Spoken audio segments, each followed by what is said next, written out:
Apo. Wala akong barya. Apo, ano ka ba? Si Lola Panyang to, yung lula mo.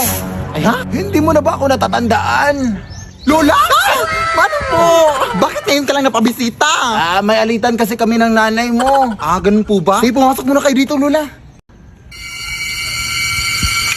Sige, umupo ka na dyan, Lola. Kumain ka na ba? Ay, sige, timplahan lang kita ng kape, ha? Wait lang. Nahala, sige, tatawagan ko muna si Mama, Lola, ha? Nay, umuwi ka dito. Ay, nandito si Lola. Ha? Ay, Lola, may kutsara po, oh. Mainit po yan.